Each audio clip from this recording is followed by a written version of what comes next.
Фала за можноста да видам говорник. Чудно ми е да ме најава некој како говорник. Мене ми убаво, јас сум нели обично ангажиран околу технологијата. Од позади ќе си наместам и сикам, окей, не мора да се замарам вака, да се грижам. Сега вака е многу по различна улога, чудно ми е да, ама и сега си размислував за која тема да зборувам денес, која тема, и мислам дека ќе зборувам тема која ми е можеби една од помилените, некоја тема што често сакам да си размислувам, да си медитирам, а тоа е темата за Божиот мир. Мислам, тоа е често зборувана тема, но од мал, мислам од средно кога бев, секогаш размислував, например, ке имаше некој тежок тест, и јас викав, како сега да не се грижам за тестов, како да ги немам овие грижи, како да го задржам тој мирот. И сакам да кажам, ова е тема која што долго време од мал ме интересира и некако ми е најпри срце. Сакам прво да почнам со како да дадеме дефиниција за што е мирот. Значи, ако например јас вчера отворив на дигиталниот речник на македонскиот јазик, и една од дефинициите за што е мир вели отсуство на војна или отсуство на конфликт или смиреност, да речеме. Нели тоа е кога ќе кажеме мир, прво на тоа ми текнува. Но во Библијата, се прво во Стариот Завет, нели така на еврејски, се користи зборот шалом. Шалом во буквален превод значи нешто што е комплетно, нешто што е цело. Или ова е убава дефиниција, шалом подразбира нешто што е комплексно, составено од многу делови, да е во состојба на комплетност. И може и да се користи овој збор како глагол. Например, Соломон, кога го изградил, кога ја ставил последната тула или од што и да ја градил, кога го завршил храмот, донал шалом на храмот. Или сите тоа што било измешано, го ставил во шалом, во нешто што е средено, нешто комплексно, но комплетно. Така, значи разбирам шалом. Исто така, шалом се користи и за обновување на некои нарушени односи. Значи, на некои кога ќе се кога ќе се смират некои двајца луѓе, ќе го решат спорот што ги имале, тие донале шалом на таа врска. Значи, донале мир на врската.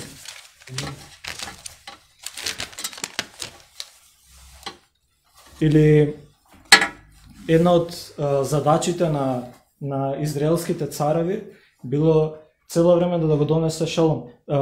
Само еден пример. Например, шалом помеѓу две царства, ривални што се бореле, не би било шалом да престанат да се борат, туку шалом би било да почнат заедно да работат и да се работува за да си придобијат еден со друг, значи да се работуваат. Не би било само да престанат да војуваат, туку да се работуваат. Така и задачата на израелските цареви било да го задржат тој шалом, нели? Да го задржат, зашто царството е комплексно, да речеме, и нивна задача било да го задржат мирот или тоа комплексно нешто да биде целосно, да функционира како што треба. Но знаеме, сме читале таму во Прва цареви, втора, дека скоро ниеден цар не успел. И затоа сега во Исаја, пророкот Исаја, пророкува за некој цар таму во иднина што ќе дојде и кој ќе биде принц на шалом, кој ќе биде принц на тој совршен ред или мир. Или после следниот седмиот, тоа е во Исаја 9 глава, 6 и 7 стих. Во 6 вели ќе дојде нов цар, нели, јас го, не е така стих, јас така си го раскажам, принц на шаломот, или после вика кој шаломот вечно ќе трае. И воскресен Исус, нели го имаме. И после Исус која живее, мислам дека тоа е целта сега на Исус. Вика, ви го давам, после во Јован 14 глава 20 стих, ви го давам мојот мир. Но сега ќе зборуваме за кој точно мир зборува. може да отвориме во Римјани, 5 глава, 1 стих. Мислам дека тоа е доста зборован стих во нашата црква. Зашто вели и така, бидејќи сме оправдани преку вера, имаме мир. Сега дека овде е пишано на грчки, не го користи зборот шалом, туку еурине, некој грчки збор там за мир, ама со истото значење. Вика, сега имаме мир со Бог преку нашиот Господ Исус Христос. Што зборувавме претходно? Шалом исто означува и за односите, врските помеѓу две личности. И, например, Адам и Ева, верувам дека го живееле тој шалом, мирот со Господ во градината, така. Но се случува гревот, нешто што и го нарушува, ја нарушува таа врска, го нарушува шаломот на односот помеѓу Бог и човекот. Но затоа Исус сега преку неговата жртва, нели 4 стих 25 Римјани 4 глава 25 стих вика, кој беше предаден за нашите престапи и беше воскреснат за наше оправдување. Значи тоа е претходниот стих од тоа што го прочитав. И сега вика, и така бидејќи сме оправдани преку вера, имаме мир со Бог. Или јас сакам да се го кажам, сега односот помеѓу ти и Бог повторно се врати во состојба на шалом. Повторно се врати на моментот кај што ние можеме да имаме, да кажеме дека има мир со Бог. Ние дека може често кажуваме многу лежерно, така си го разбираме. Да имаш мир со Бог. Фактички имаш мир со креаторот на светот. Не знам, тоа е многу длабоко и тоа е огромна привилегија. Имаш мир со тој што те воскрес. Тој што те создаде. Тој што знае колку влакни имаш на косата, тој што те знае најдобро. Тој што го држи светот во рацете, што знае како функционира. Ние имаме мир со Бог. Ние можеме да имаме заедништво со Него. Адам и Ева во градината го живеа тоа, мислам јас, заедништво со Господ, кај што може да си разговара, да си пребива заедно со Него. И од кога првпат, кога направија гревот, ја мислам дека од тогаш нели кажува еден стих со змијата, така символично, крајната цел на Господ е ние да имаме мир со Него, да имаме шалом со Него, да имаме заедништво со Него. И дори јас сакам тој стихот од проповедник кај што вика Бог ја стави вечноста во човекот. Јас сега ова не е некој толкување што сум го прочитал некој теолог, ова е моје толкување, така прифатете се го по моје толкување.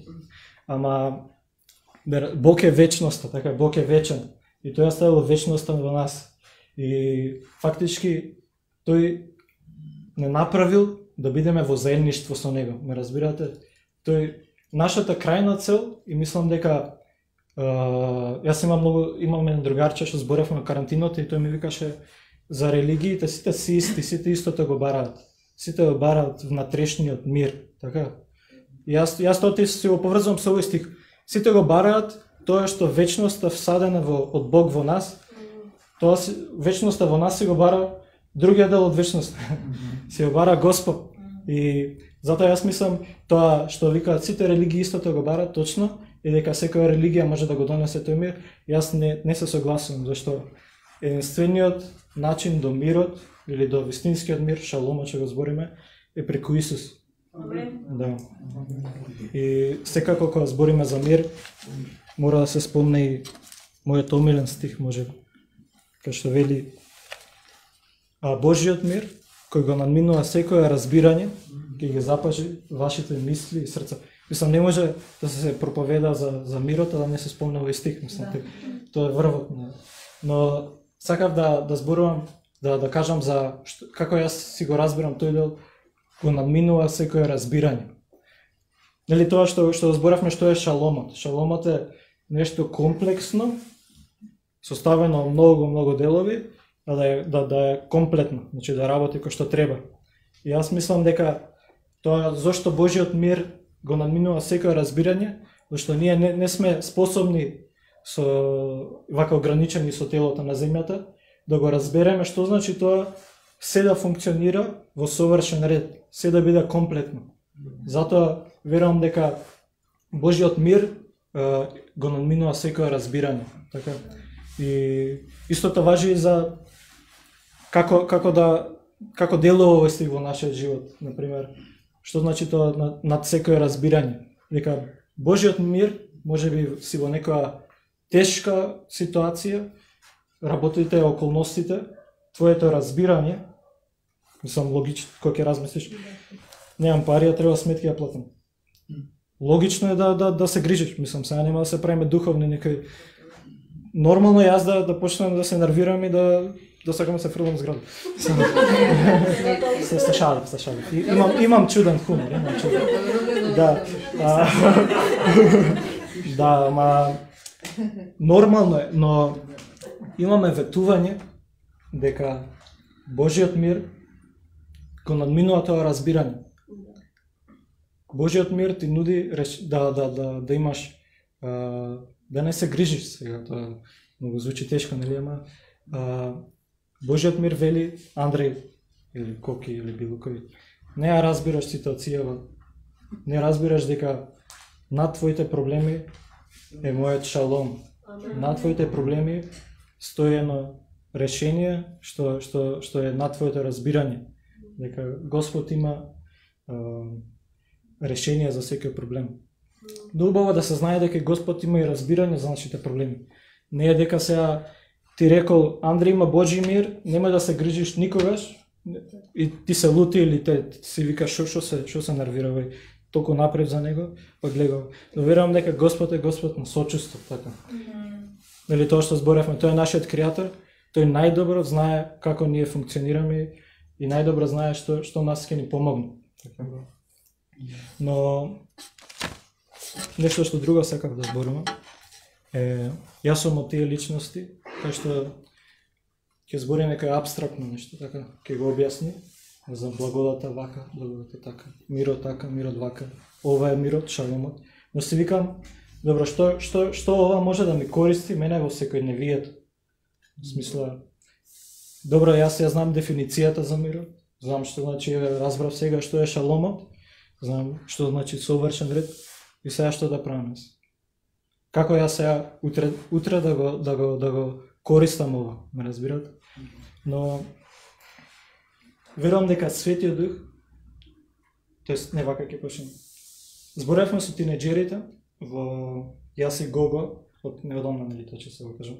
Ја почнавме да ја водиме тинеџерската група и направивме еден убав така момент кај што на Гого му текна. И вика ајде да направиме да им дадеме ливчиња, да напишат прашања, ќе ги спакуваме, ќе ги здиплиме и ќе ги ставиме во чиниче и после ќе ги бираме така случајно, анонимно, без да се знае кој го поставил прашањето. Иако сите после погодуваа, многу им беше интересно да знаат. Да, но на сите тие прашања беше цело време јас давав ист одговор. Например, имаше прашање како да имам повеќе самодоверба. Јас одговорот беше, еден од одговорите беше работи си на заедништвото со Господ. После имаше како да не се плачам од еднината. Заедништвото со Господ. Мислам, секако дававме практични примери, но цело време се вртеше кон истиот одговор. Така. И за тоа како сега да го живееме овој мир, го знаете одговор. Да. Мислам, секако има практични примери, начини, например, секако треба, јас верувам дека за многу работи што Господ ни кажал, треба дисциплина, така. Значи, пак е дисциплина е ти да се враќаш цело време во тоа заедништво со Господ. Сакам да кажам, не е само да седиме и ништо да направиме. Да верувам дека благодата не прави да действуваме, но така за како да го живее животот во мир, како да тој мир стане присутен во твојот живот, како твоите луѓе околу тебе да го согледуваат тој мир, е ти да си поминуваш време со Господ, зашто преку Исус од Исус го добиваме тој шалом. И затоа верувам дека логично одговор на прашањето како да живеам, како да растам во мирот, е да растеш во заедништвото со Господ, да растеш да го запознаваш повеќе Господ. Зашто верувам дека одлуки донесени во мир се многу подобри од одлуки донесени во во грижи или во страв или водење на служба е многу полесно кога ќе разбереш дека го имаш ветувањето дека Божиот мир, Божиот шалом ти е тебе можеш да го имаш. Или не мора и во црквен контекст, може и во на работа. Како подобро да се снајдеш на работа? Верувам дека пак помислата или знаењето дека имаш мир со Господ може многу да помогне во животот, така? Да. Исто, од кога ќе го разбереме тоа дека мирот е за нас, дека и кога ќе почнеме да растеме во мирот, верувам дека Господ начинот на кој што функционира, например, ќе ти даде тебе некој благослов или некој убава нешто, но верувам дека Господ во своето провидение, во тоа што може надалеку да увиди, ќе сака тоа што тебе ти го дал, да го искористиш за благослов и на другите. И верувам дека покрај тоа што ни го даде овој шалом да ние да го уживаме, ни даде и задача за тоа. Да. Затоа ќе отвориме во 2 Коринќани, не е во прва. Во 2 Коринќани, 5 глава, 18 стих. Претходно има убав стих кај што вика и ако некој е во Христос, тој е ново создание, старото помина и ве стана ново. Тоа може некој друг да проведе друг пат. Ние ќе се задржиме на 18-тиот, кај што вика: а сето ова е од Бог, кој не измери со себе, ни го даден шаломот во односот, од таа врска, сега во шалом, измери со себе преку Христос, што е многу битно, и ни ја даде службата на измерување. Што вели сега? Сега верувам дека разбирањето на мирот или разбирањето на тоа дека твојот однос со Господ е измирен и дека ти имаш шалом со Господ, можеш да имаш заедништво со Господ, можеш да го запознаваш, да работиш на тоа подлабоко, да го знаеш Господ. Сега вели, но сега ти давам тебе служба или те охрабрувам да одиш да им кажеш и на другите луѓе дека јас се измери со нив. Или имаме служба на измирување. Тоа е многу интересно звучи, нели? Да имаме службата на ние да имаме некој удел во тоа како тие го донесуваат шаломот помеѓу луѓето, помеѓу Господ и таа личност. Што да кажам? Да. Мислам дека тоа што сакам да го задржите од ова се што го кажав, јас сум така, тоа се на сите им го кажав, јас сум човек на малку зборови. Мене ми е чудно да се замислам себе да зборувам пола саат. Да, чудно ми, не знам. Но јас сум различен. Да, но сакам тоа стварно да понекогаш некои работи многу често се спомнуваат и по така плитко ги разбирам. Медитирајте на мирот. Имате мир со Бог. Имате мир со Креаторот. Имате мир, баш тоа спокојството што целиот свет го бара или што сите се прават луѓето што не го познаваат Бог, се прават за да стасат до тој мир, разбирате? А ние го имаме, го знаеме како да се стаса до тој мир преку Исус. Да, и затоа работете си на заедништвото. Тоа е најважното. Да верувам дека стварно тоа е одговорот на многу прашања.